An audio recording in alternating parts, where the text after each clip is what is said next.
주님, 우리를 복된 자로 부르셔서 여호와를 경외하시고 주의 말씀을 주야로 묵상하는 자로 부르시니 감사합니다. 아멘. 오늘도 겸손하게 성령 하나님께서 우리에게 말씀하시는 것을 우리 모두가 들을 수 있도록 인도하여 주시옵소서. 아멘. 종을 가리시고 또 온전히 하나님의 영광만 드러나게 하여 주시옵소서. 아멘. 감사드리며 예수님의 이름으로 기도했습니다. 아멘. 오늘 본문에 함께 봤던 오병이어는 마태, 마가, 누가, 요한 이 모든 사복음서에 유일하게 기록된 기적의 사건입니다. 우리가 알고 있는 물이 포도주 변한 것들, 그리고 다른 여러 가지 기적들 우리가 많이 알고 있는데 유일하게 오병이어 사건만 이 사복음서에 전부 다 기록되어 있습니다. 이 기적이 그만큼 우리에게 주는 의미가 크다라고 생각합니다. 사실은 그리고 믿기 쉽지 않은 본문이기도 합니다.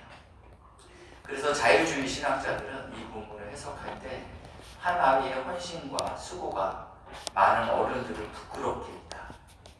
어떤 이야기인지 아시겠죠? 네, 2만 명의 사람들이 있었지만 도시락을 내놓은 사람은 어린아이 한 명이었습니다. 이것을 본 어른들이 마음 가운데 죄책감과 미안함이 생겼기에 자신이 숨겨놨던 도시락을 꺼내서 모든 사람이 먹고도 남을만 했다라고 자유주의 신학자들은, 왜냐하면 설명이 되지 않기 때문에, 이 말씀이 논리적으로 이해가 되지 않기 때문에 이렇게라도 설명해야 되겠다는 생각을 갖고 설명하려는 시도를 보였습니다. 그렇지만 오늘 이 기적을 일으켰던 분은 바로 하나님의 아들 예수 그리스도입니다. 그분이 창조하셨고 우리를 구원하신 분이십니다. 오늘 본문의 배경은 이렇게 시작됩니다.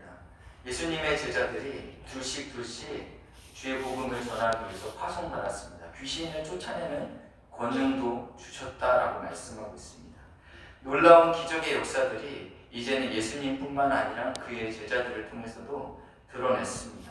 그리고 이 사역이 마치고 돌아왔을 때 이 제자들은 흥분해 있었습니다. 주님, 어떻게 우리가 이랬는지 보고하고 있습니다. 성경에는 이렇게 표현되고 있어요. 오고 가는 사람이 많아 음식 먹을 겨를도 없었다. 굉장히 바빴던 거죠. 많은 사람들이 예수와 그의 제자들을 찾고 있었기 때문에 예수님께서 이 제자들과 함께 한적한 곳, 빈들로 불러서 제자들을 쉬게 하시기 위해서 빈들로 가게 됩니다. 그런데 수많은 사람들이 이 무리들이 빈들까지 따라오게 됩니다. 여러분이라면 여기에 대해서 어떻게 생각하십니까? 피곤하고 그리고 당황스럽고 또 심지어 어떤 분들은 짜증이 날 수도 있겠죠.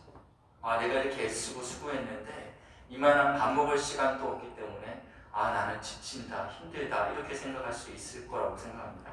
그렇지만 오늘 본문의 34절에서는 이렇게 말씀하고 있습니다. 큰 무리를 보시고 그 목자 없는 양 같은 것들을 보시고, 그러니까 예수님께서 큰 무리를 보셨는데 이 큰 무리의 지금 상태가 어떠냐면 목자 없는 양 같구나, 이런 생각을 하게 됐습니다. 에스겔서 34장 2절부터 5절 말씀인데요. 인자야, 너는 이스라엘 목자들에게 예언하라. 지금 목자들이 있습니다. 이 목자들은 지도자들이죠. 실제로 물리적으로 양을 치는 사람들이 아니고 이스라엘의 백성들을 다스리는 지도자를 의미하고 있습니다.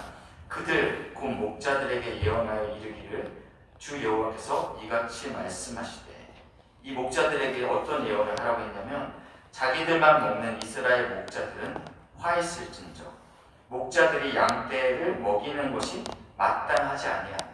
목자라면 당연하게 양들을 먹이고 입혀야 되는데 지금 자기 먹기에 급급한 지도자에 대해서 예언하고 있습니다. 3절입니다. 너희가 살찐 양을 잡아 그 기름을 먹으며 그 털을 입되 양떼는 먹이지 아니하는구나. 그러니까 양한테 취할 수 있는 모든 이익들을 마땅히 목자는 취해야죠. 근데 문제는 그 뒤에 있다는 거예요. 먹이지 않고 입히지 아니하고 돌보지 아니하면서 양에게 모든 것들을 착취하고 있는 이 목자에 대해서 에스겔 선지자는 예언하고 있습니다. 너희가 그 약한 자를 강하게 아니하며, 약한 자를 강하게 해 병든 자를 고치지 아니하며, 상한 자를 싸매주지 아니하며, 쫓기는 자를 돌아오게 하지 아니하며 잃어버린 자를 찾아오지 아니하고 다만 포악으로 그것을 다스렸도다. 지금 이러한 상태가 예수님이 보셨을 때 이 무리들 같은 상황이었다. 지도자는 있지만 양들에 대해서 관심이 없고 그들을 싸매지 않고 돌보지 않고 먹이지 않는 이 상황이 주님께서는 마음이 굉장히 아프셨습니다. 34절 하반절에 가시면 이 목자 없는 양 같은 사람들을 어떻게 표현하시냐면 불쌍히 여기사라고 표현하고 있어요. 34절 하반절을 보시면 그래서 여러 가지로 가르치더라라고 말씀하고 있어요. 우리 같았으면 나 피곤한데 오늘은 그만했으면 좋겠다 이렇게 생각할 수 있었지만 주님께서는 그 목자 없는 양 같은 이 무리들을 보시고 불쌍히 여기셨다라고 말씀하고 있습니다. 이것은 동사인데요. 정확히 어떠한 의미가 있냐면 창자가 끊어지는 아픔을 표현할 때 이 불쌍히 여기다 이 동사를 쓰게 됩니다. 진나라 시대에 환원이 촉으로 가던 도중에 전쟁을 일으키러 가는 도중에 자신의 부하 한 명이 어린 원숭이를 죽게 됩니다. 부하니 부모가 보이지 않았기 때문에 재밌겠다. 내가 얘를 키워야 되겠다. 그래서 배에 이 어린 원숭이를 태우게 됩니다.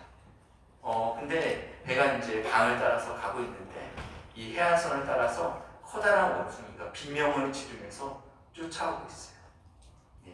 보니까 40리까지 쫓아왔다고 이야기합니다. 꽤 오랜 시간을 이 어미 원숭이가 비명을 질렀죠. 마침 해안선과 이 배가 닿는 부분이 있어서 어미 원숭이가 배 안으로 들어왔는데 비명을 지르고 죽었다고 합니다. 그래서 왜 죽었나? 그래서 배를 갈라보니까 창자가 다 끊어졌대요. 이게 사자성어로 모원단장이라고 합니다. 어미 원숭이의 장들이 다 끊어졌다라고 했습니다. 그러니까 예수님께서 우리를 불쌍히 여기신다라는 것은요, 불쌍하다 이 정도의 수준이 아니에요. 가슴이 아프고 눈물이 날 정도로 이들에 대해서 안타까움이 있다라는 것입니다. 이 불쌍히 여기다라는 동사가 주로 그 주어가 하나님이나 예수님한테 쓰여지게 됩니다. 먼저 저희가 잘 알고 있는 마태복음 18장에 만달란트 빚진 자에서 쓰여지게 됩니다. 임금이 그 종들에게 어떤 사람에게는 만달란트를 이렇게 줬죠. 근데 이거는 한 개인이 갚을 수 있는 액수가 아니죠. 근데 이 임금이 너무너무 긍휼이 많으신 분입니다. 그래서 만달란트 너 언제 갚을래? 그랬더니 이 사람이 자신의 주제도 모르고 얘기하죠. 제가 갚겠나이다 얘기하지만 주님께서는 이 왕은 뭐라고 얘기해요? 그 종의 주인이 어떻게 한대요? 불쌍히 여기사 같은 단어입니다. 여기서 나오는 그 단어입니다. 그래서 왕이 불쌍히 여김으로 이것을 탕감하는 사건이 있습니다. 이것은 우리의 죄를 이야기하고 있습니다. 사실은 우리가 갚을 수 있는 능력이 되지 않죠. 이 죄의 문제를 해결할 수 없어요. 그런데 임금이신 하나님께서 우리를 불쌍히 여기사 이 죄를 탕감한 사건을 두고 이 동사를 쓰입니다. 두 번째는 누가복음 15장에서 쓰이는데요. 여러분 잘 아시는 탕자의 비유에서 이 동사가 쓰입니다. 둘째 아들이 아버지의 재산을 미리 받습니다. 아버지, 어차피 아버지가 돌아가시면 제가 그 재산을 취할 건데 제가 미리 받겠습니다. 이거 굉장히 불효막심한 불효자죠. 그렇지만 이 둘째는 이 재산을 잘 관리하지 않고 다 허비하게 됩니다. 그리고 나서 그 아버지를 찾게 되죠. 오늘 15장 20절을 보니까 아직 거리가 먼데 아버지가 그를 보고 어떻게 하고 있대요? 치근히 여겨. 그러니까 하나님의 구원의 시작과 그 뿌리는 우리가 아직 죄인 되었을 때 시작됐다. 우리가 봐줄만 하고 온전하고 가능성이 보일 때 시작하는 것이 아니고 하나님의 구원의 시작은 우리가 아직 죄인 되었을 때 불쌍히 여기심으로 시작됐다는 것입니다. 그러니까 신앙은 하나님의 불쌍히 여기시면 되는 거예요. 그러니까 우리가 기도 시간에 나와서 새벽마다 기도하시고 또 금요일날 나와서 기도하시고 예배 시간마다 기도하실 때마다 주님 나를 불쌍히 여기옵소서. 주님께서 우리를 불쌍히 여기시면 모든 문제가 해결되는 줄 믿으시기 바랍니다. 35절에 보시면 때가 저물어 가매 제자들이 예수께 나와 여짜오되 시간이 흘렀습니다.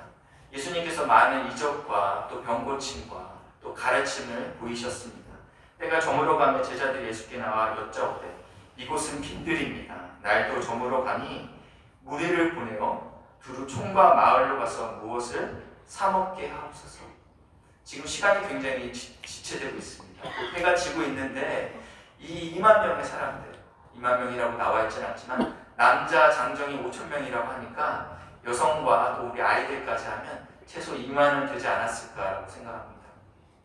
이 수많은 사람들이 지금 해가 지게 되면 갈 곳도 없고 그리고 가게들이 있다면 문이 닫힐 건데 예수님 이 문제가 더 커지기 전에 어서 좀 이 사람들을 집으로 좀 보내십시오라고 이야기합니다. 근데 37절에 예수님께서 굉장히 신기한 이야기를 하십니다. 대답하여 이르시되 너희가 먹을 것을 주라. 요한복음에는 앞에 이렇게 쓰여 있습니다. 갈 것 없다. 보낼 것 없다. 가서 먹을 걸 사러 갈 필요가 없다. 너희가 먹을 것을 주라라고 말씀하셨습니다. 그러니까 제자들은 당황스럽죠.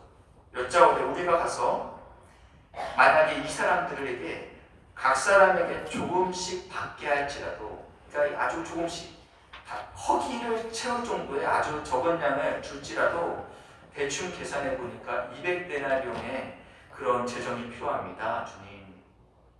이 데나리온은 하루 일당을 의미하고 있습니다. 그러니까 20일치 일당. 하루에 10만 원이라고 계산하면 2천만 원의 재정이 필요한 거죠. 그러니까 오롯이 2천만 원이 있어야지 이들의 여기 모여있는 사람들의 조금씩 허기나 채울 수 있습니다. 주님, 저희가 주님 따라오니라고 어부의 일을 그만뒀습니다. 모든 그물을 내려놓고 지금 주님만 쫓아오고 있는데 우리 수중에 돈이 없는 거 주님 아시지 않습니까? 만약 있다 해도 2만 명의 사람들의 떡을 저희가 구할 방법이 없습니다. 사실 너무 현실적인 이야기죠. 그랬더니 38절에 이렇게 얘기합니다. 이르시되 너희에게 떡이 몇 개 있는지 가서 보라. 그래 너희에게 없느냐? 한번 무리에게 한번 확인해봐라. 제자들이 흩어지면서 그 2만 명의 사람들에게 혹시 떡이 있습니까? 물었겠죠. 네, 여러분 잘 알다시피 오병이어의 음식이 나옵니다. 근데 그것이 요한복음에는 뭐라고 나와 있냐면 한 아이의 도시락이었더라 이렇게 표현하고 있습니다. 그러니까 이 오병이어는 성인이 먹기에는 작은 양이었다는 것입니다. 어머니가 어머니 저는 오늘 예수를 만나러 갑니다. 좋은 말씀 많이 들어라. 여기 있다 도시락. 그 어린아이가 그것을 지금 갖고 있다가 떡을 찾고 있으니까 물고기를 찾고 있으니까 혹시 먹을 게 있습니까? 라고 찾고 있으니까 그것을 올려드린 것입니다. 제자들에게 명하사 39절입니다. 모든 사람을 때로 지어 푸른 잔디 위에 앉게 하니 5천 명이 되는 장정들이 원대로 배불리 충분히 떡과 물고기로 배를 채웠습니다. 마가복음의 기록은 여기서 끝납니다. 여기서 장정만 5천 명이었더라라고 본문이 끝납니다.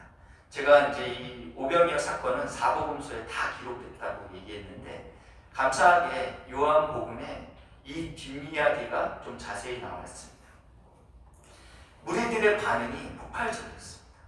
무리들의 반응이 폭발적이었죠. 아, 우리가 기다리던 세상에서 오실 바로 그 선지자가 그인가 보다. 우리가 여태까지 사모하고 있었는데 이 사람이 우리의 굶주림을 해결할 수 있는 분이구나. 그리고 그 당시는 로마에 이스라엘이 지배되고 있었습니다. 로마로부터 우리를 광복시킬 사람, 바로 이 사람이 우리의 메시아다. 그래서 임금 삼으려 하였다라고 표현되고 있습니다. 그렇지만 주님은 이 땅에서 임금이 되러 오신 게 아니죠. 이들의 배고픔을 채우러 오신 게 아니고요. 이들의 로마로부터 구원하시기 위해 이 땅에 오신 게 아닙니다. 그래서 산으로 가십니다. 그리고 이제 무리들은 흩어지고 제자들도 흩어졌습니다. 제자들은 먼저 배를 타고 가버나움에 도착해 있고 예수님도 곧 따라서 물을 걸어서 가버나움으로 가시게 됩니다. 아침부터 일어난 사람들은요, 어저께 먹었던 떡이 생각납니다. 아, 오늘도 주님을 만나러 가야 되겠다. 그래서 그 예수님을 찾기 위해서 찾다 가버나움까지 갑니다. 그래서 전날에 떡을 먹은 무리들이 예수를 찾아 이렇게 얘기합니다. 랍비여, 선생님, 언제 여기 오셨습니까? 어저께는 분명히 저쪽에 있었는데 언제 또 여기까지 오셨습니까? 여기에 대한 예수님의 답이 26절에 있습니다. 예수께서 대답하여 이르시되 내가 진실로 진실로 너희에게 이르노니 너희가 나를 찾는 것은 표적을 본 까닭이 아니요 떡을 먹고 배부른 까닭이다. 말씀이 좀 어려운데요. 사실은 저희가 이번 주 새벽에 계속 마가복음 말씀으로 설교를 했습니다. 예수님께서는 온 고을을 다니면서 아픈 사람을 치료하셨죠. 심지어 모든 의원들에게 고통을 받았던 12년간 혈류병 앓았던 이 여인이 예수를 만지자 그의 혈류의 근원이 마르는 놀라운 기적들을 보게 됩니다. 그리고 군대 귀신이 들렸던 사람이 멀쩡하게 그 귀신이 쫓아내면서 옷을 입고 예수님 앞에 무릎 꿇는 현상들도 이 무리들을 보게 됩니다. 그리고 갈수록 더 심해지는데 나중에는 죽었던 여인 야이로의 딸이 다시 살아나는 놀라운 기적을 보게 되고 어저께는 2만 명의 단체 급식을 예수님께서 하는 기적을 보입니다. 예수님의 놀라운 기적들이 갈수록 보이는 거예요. 오늘 여러분 혹시 그거 아십니까? 예수님께서 병을 고쳤던 그 사람은 언젠가는 다시 병이 들 것이고 예수님이 살리셨던 야이로의 딸은 반드시 결국은 죽게 될 것이고 그리고 2만 명 먹였던 이 사람들은 다시 배가 고플 것입니다. 그러니까 예수님이 말씀하셨던 건 이 기적 자체에 주목하지 말라. 기적 넘어 이 기적을 이루신 분이 누구신가? 그분은 어떤 분이신가? 그분은 하나님의 아들이고 자연을 다스리고 그리고 그분은 결국은 참떡이다 이걸 이야기하고 싶으십니다. 세상의 것들은 일시적이고 언젠가는 마르고 언젠가는 다시 목마릅니다. 그렇지만 주님께서는 이렇게 얘기하시는 거예요. 6장 27절입니다. 썩을 양식을 위해서 일하지 말라. 그러니까 먹고 배고플 것, 언젠가는 없어질 것에 대해서 열심을 내지 말라. 그 대신 열심을 내야 될 게 뒤에 나옵니다. 영생하도록 있는 양식을 위해서 일하라 라고 말씀하고 있습니다. 이 양식이 누구십니까? 35절 보니까 나는 생명의 떡이다 라고 예수님 말씀하세요. 지금 너희가 먹는 것들은 결국은 다시 배고플 것이고 다시 아플 것이고 다시 죽게 되지만 나는 영원하다 라고 말씀하고 생명의 떡을 위해서 일하라 열심을 내라 라고 말씀하고 있습니다. 28절 보실까요? 그들이 묻되 우리가 어떻게 하여야 하나님의 일을 할 수 있습니까? 일을 하라고 얘기했잖아요. 영원한 것을 위해서 일을 하라. 우리 다 영원한 것을 위해서 일을 하고 싶잖아요. 하나님의 나라를 위해서 하나님의 일을 위해서 일을 하고 싶어서 지금 질문하고 있습니다. 29절 보니까 예수께서 대답하여 이르시되 일이 뭔지에 대해서 이야기하고 있습니다. 같이 읽겠습니다. 시작. 예수께서 대답하여 이르시되 하나님께서 보내신 이를 믿는 것이 하나님의 일이라 하시니라. 하나님께서 우리에게 놀라운 것들을 요구하지 않았어요. 네가 헌신해라, 수고하라, 애쓰라, 더욱더 전진해라 라고 이야기하지 않고 하나님이 보낸 나 예수를 믿는 게 무슨 일이래요? 하나님의 일이래요.